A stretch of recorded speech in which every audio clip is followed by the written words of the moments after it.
عزیز دوستو، بزرگ اور بھائیوں، قرآن مجید نے جگہ جگہ پہ اس بات کا اعلان فرمایا ہے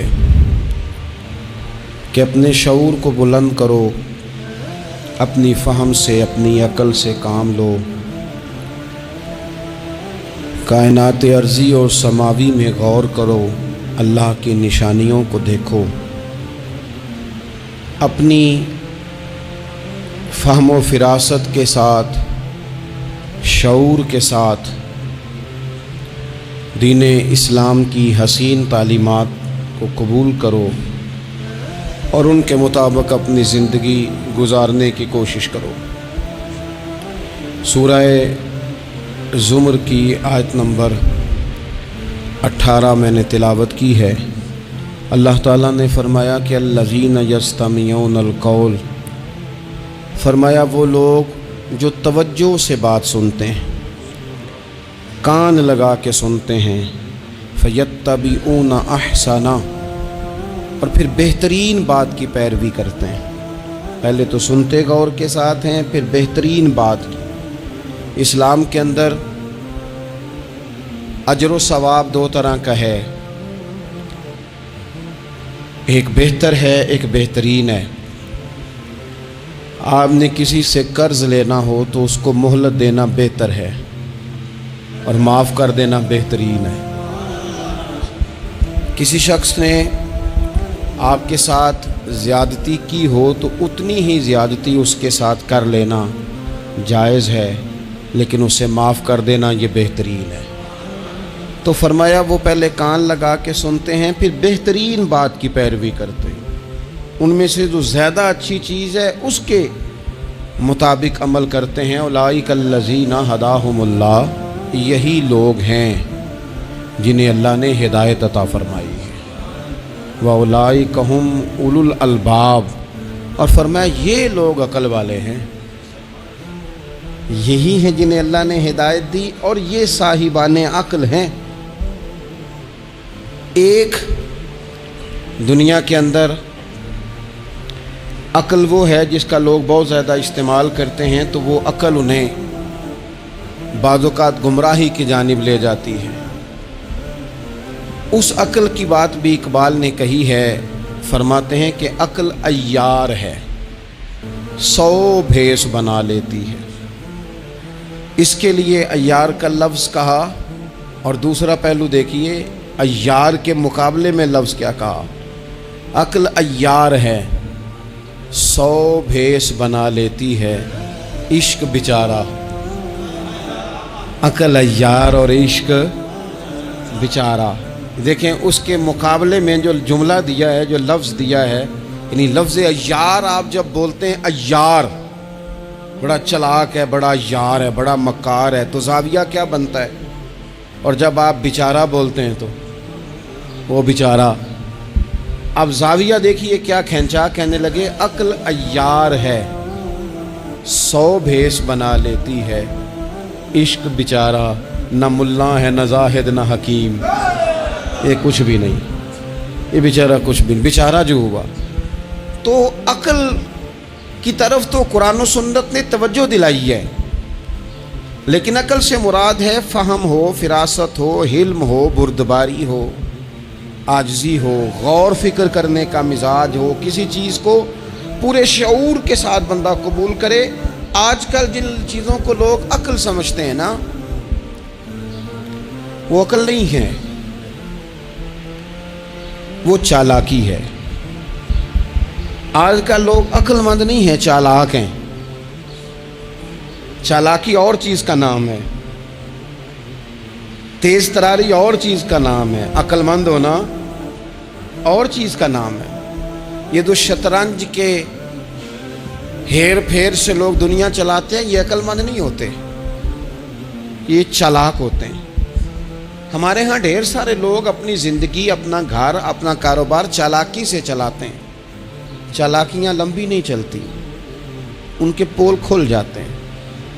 تیزیاں لمبی نہیں چلتی، جلدی مکر واضح ہو جاتے ہیں۔ چالاک آدمی کے دوست نہیں ہوتے، آپ کسی کے ساتھ سیاست کے ساتھ زندگی گزار رہے ہیں تو وہ بھی آپ کے ساتھ سیاست ہی کر رہا ہے۔ جب آپ فہم کے ساتھ چلتے ہیں، فراست کے ساتھ، اب عقل کیا ہے؟ نبی پاک صلی اللہ تعالیٰ علیہ وسلم نے فرمایا، کسی نے پوچھا یا رسول اللہ صلی اللہ علیہ وسلم بہترین مومن کون ہوتا ہے؟ تو نبی پاک علیہ الصلوۃ والسلام نے فرمایا جس کا اخلاق زیادہ اچھا ہو۔ تو یا رسول اللہ عقل مند کون ہوتا ہے؟ تو نبی پاک علیہ السلام نے فرمایا عقل مند وہ ہوتا ہے جو موت کو کثرت سے یاد کرے اور اپنی آخرت کی تیاری کرے۔ یہ عقل ہے، یہ شعور ہے۔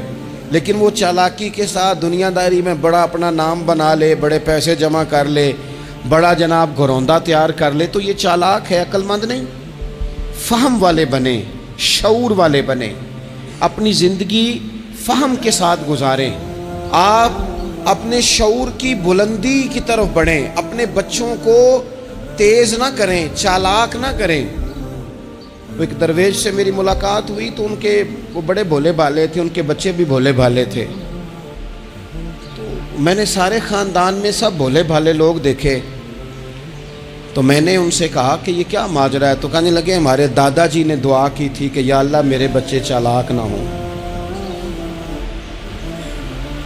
یہ شاطر نہ ہوں، تیزیاں نہ کرنی آتی، یہ بھولے ہوں، درویش ہوں، سادہ ہوں۔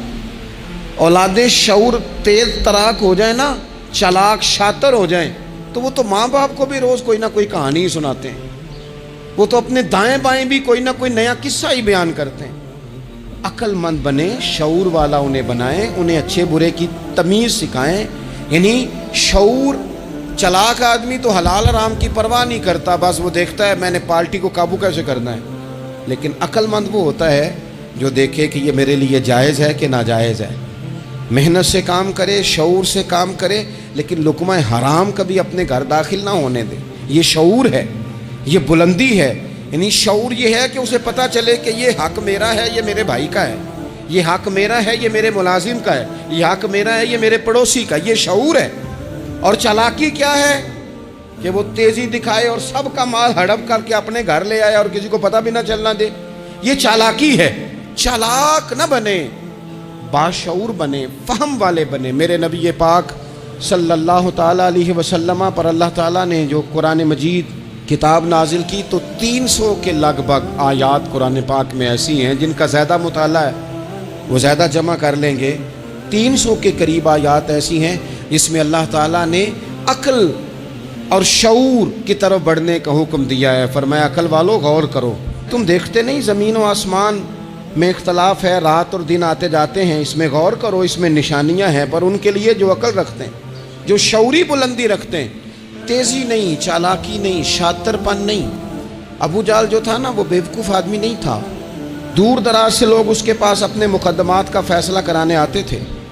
چالاک آدمی تھا، اتنی زبردست بات کرتا تھا، اتنی اچھی باتیں سناتا تھا کہ لوگ لوٹ پوٹ ہوتے تھے، گھنٹوں بیٹھ کے لوگ اس کی بات سنتے تھے، لیکن شاطر تھا، عقل مند نہیں تھا۔ اگر عقل مند ہوتا تو اسے نظر آ جاتا کہ وہ دیکھو آفتاب نبوت چمک رہا ہے، وہ غلام ہو جاتا رسول پاک کا۔ لیکن وہ چالاک تھا، چالاکیاں کرتا رہا، تیزیاں دکھاتا رہا۔ اس نے اس ترتیب سے اسلام کی مخالفت کی۔ آپ دیکھیں نا، جس رات نبی پاک صلی اللہ علیہ وسلم کو شہید کرنے کا ارادہ ان ظالموں نے کیا ہے تو بڑی پلاننگ کی۔ ہر قبیلے سے ایک ایک بندہ لے کے آؤ، ہر قبیلے سے، اور اس کے ہاتھ میں تلوار تھماؤ۔ جب ہر قبیلے کا بندہ ہوگا تو اگر معاذ اللہ حضور کو شہید کرنے میں کامیاب ہو گئے تو کسی ایک قبیلے پر الزام بھی نہیں آئے گا اور بنو ہاشم کسی ایک قبیلے کا مقابلہ بھی نہیں کر سکیں گے۔ اس چالاکی سے، یہ کبھی لوگوں کی سمجھ میں باتیں نہیں آتی تھی پر چالاک تھے، اس چالاکی سے یہ دین کی مخالفت کرتے تھے، یہ تیزی دکھا کے مخالفت کرتے تھے، اور جناب صدیق اکبر دفاع کی کوششیں کرتے تھے۔ وہ شعور کے ساتھ، فہم کے ساتھ انہوں نے بھی انداز اختیار کیا نا۔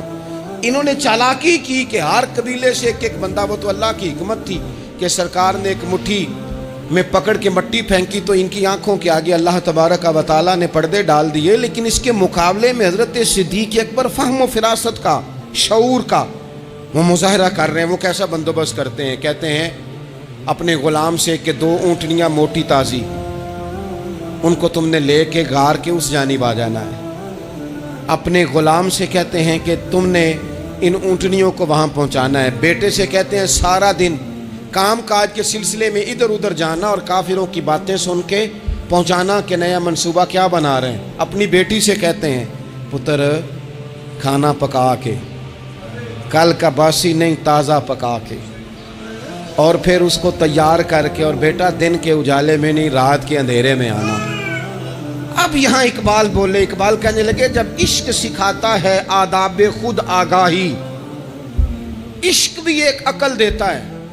جب عشق سکھاتا ہے آداب خود آگاہی تو کھلتے ہیں غلاموں پر اسرار شہنشاہی. پھر وہ غلاموں کو بادشاہ بنا دیتا ہے. تو کہا رات کو وہاں کھانا پہنچانا یہ ان کا شعوری فیصلہ ہے. اور رستے میں حضرت صدیق اکبر بھی شعور کا مظاہرہ کرتے ہوئے حضور کو لے کے جا رہے ہیں. انہوں نے بھی پلاننگ کی، منصوبہ بندی کی، پر چالاکی سے حضرت صدیق اکبر بھی اپنا شعور استعمال کر رہے ہیں.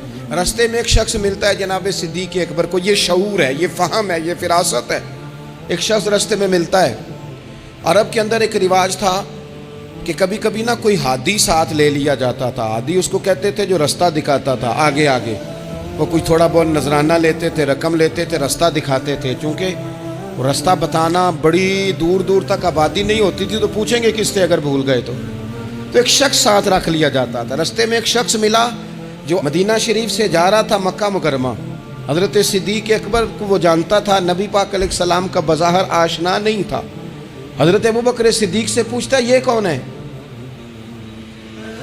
اب حضرت صدیق اکبر کا شعور دیکھو، وہاں شعور اسلام کی مخالفت میں چالاکی استعمال ہو رہی، یہاں شعور دفاعی اسلام میں استعمال ہو رہا ہے.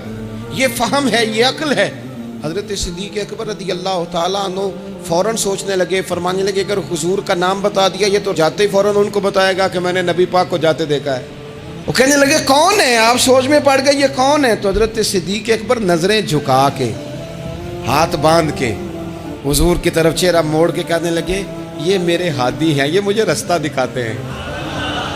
اب وہ کچے مزاج کا تھا نا، وہ سمجھا مکے سے مدینے کا رستہ دکھاتے ہیں. حضرت صدیق اکبر بتا رہے تھے یہ مجھے جنت کا رستہ دکھاتے ہیں، رب کی معرفت کا رستہ دکھاتے ہیں. یہ بھی شعور ہے جب عشق سکھاتا ہے آداب خود آگاہی. پھر کھلتے ہیں غلاموں پر اسرار شہنشاہی. عطار ہو، رومی ہو، رازی ہو، غزالی ہو، کچھ ہاتھ نہیں آتا بے آہ سحرگاہی.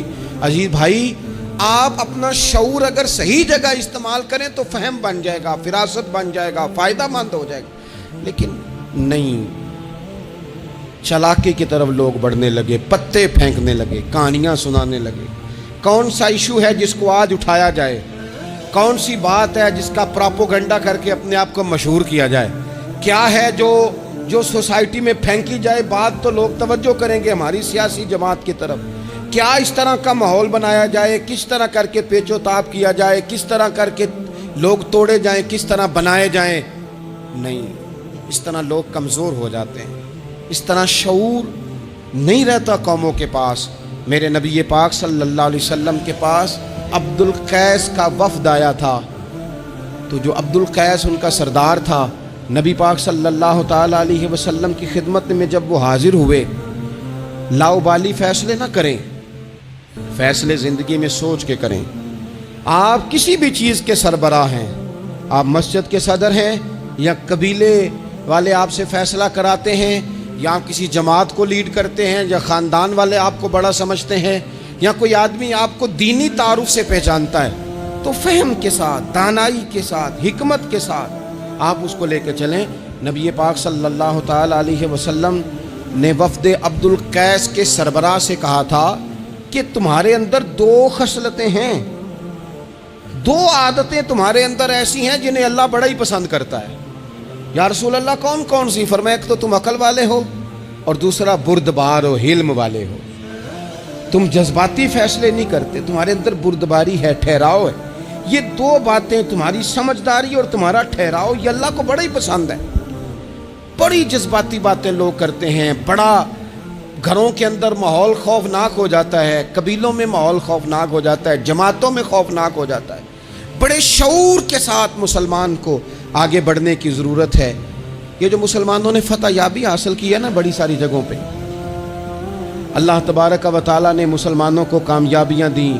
مسلمان اپنی تعداد کی قلت کے باوجود، اسلحے کی قلت کے باوجود بڑی جگہوں پہ کامیاب رہے۔ اللہ تبارک و تعالیٰ نے انہیں بڑا سارا نوازا۔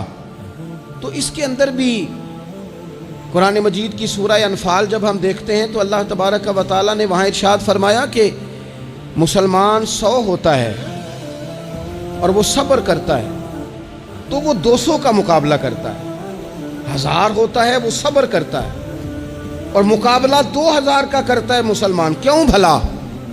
اس لیے کہ سورہ انفال میں رب فرماتے ہیں کافر وہ قوم ہے کہ قوم اللہ یعقلون، وہ قوم تو ہیں پر ان کے پاس عقل کوئی نہیں، وہ چڑھ دوڑتے ہیں کہ مار دیں گے، مر جائیں گے، آج انہیں ختم کر کے رہیں گے، وہ شعور کے ساتھ میدان میں نہیں آتے۔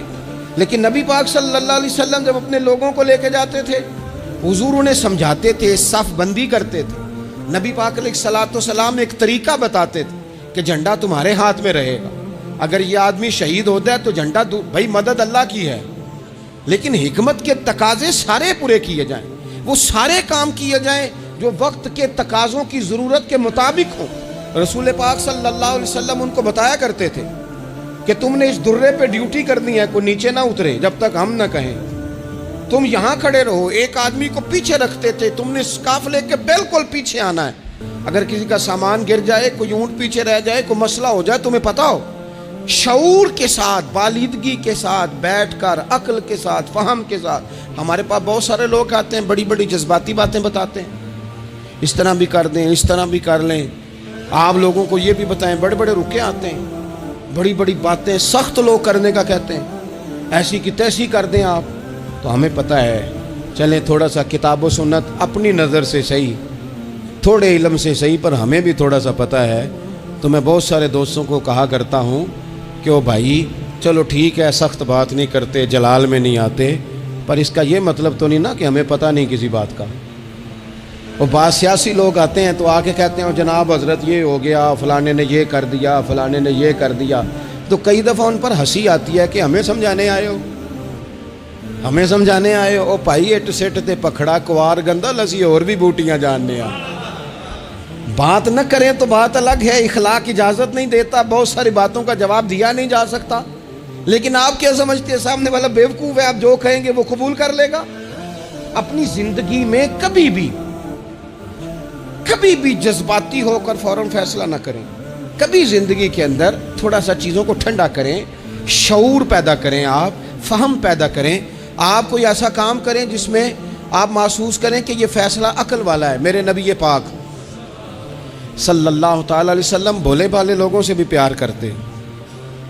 حضور کے پاس ایک دیوانی بی بی آئی، دیوانی، اس کے علاقے والے کہتے تھے کہ اس کا تو ذہنی توازن ٹھیک نہیں، لیکن اس نے کہا یا رسول اللہ میری بات سنیں، تو حضور نے اس کی بھی بات سنی۔ نبی پاک پیار کرتے، لیکن آپ کو پتہ ہے کہ رسول پاک صلی اللہ تعالی علیہ وسلم نے ایک اور بات بھی ارشاد فرمائی ہے جو صحیح مسلم میں موجود ہے، سنن ابو داؤد شریف میں موجود ہے۔ حضور جب نماز کی صفیں بناتے نا تو فرماتے میرے قریب قریب وہ لوگ کھڑے ہوا کرو جو عقل مند ہو، جو شعور والے لوگ ہو وہ میرے قریب قریب رہا کرو، باشعور لوگ۔ اور پھر فرمایا جو ان سے زیادہ شعور رکھتے ہیں وہ تھوڑے پیچھے، جو ان سے کم شعور رکھتے ہیں وہ اس سے پیچھے، جو اس سے کم شعور رکھتے میرے قریب شعور والے لوگ ہوں۔ یعنی محبوب سب کے نبی ہیں، لیکن حضور اپنے قریب ان لوگوں کو بٹھاتے جن کا فہم مضبوط ہوتا۔ اس لیے حضرت مولا علی شیر خدا رضی اللہ تعالیٰ عنہ فرمایا کرتے تھے وہ بندہ دنیا میں کبھی نہیں ٹوٹتا جس کے مشیر اچھے ہوں۔ ہمارے آج کل مشیر نہیں ہوتے، ہمارے خوش آمدی ہوتے ہیں، ہمارے وہ ہوتے ہیں جو ہمیں بلے بلے کہیں، ہمارے وہ ہوتے ہیں جو ہمیں کہیں کیا بات ہے، سبزہ سارا ہی سبز ہے باہر، اور ہم اتنی طاقت نہیں رکھتے کہ ہم تصویر کا دوسرا رخ بھی دیکھیں۔ تو اللہ کے رسول نے شعور کو سپورٹ کیا، عقل کو سپورٹ کیا، فہم و فراست کو سپورٹ کیا، فرمایا میرے قریب قریب۔ دیکھیں نا علماء نے ایک معنی یہ بھی اس کا بیان کیا ہے کہ جب کوئی باشعور آدمی قریب ہوتا ہے تو نماز میں کبھی لقمہ دینا پڑ جاتا ہے، کبھی بتانا پڑ جاتا ہے، کبھی کسی وقت امام کا وضو ٹوٹتا ہے،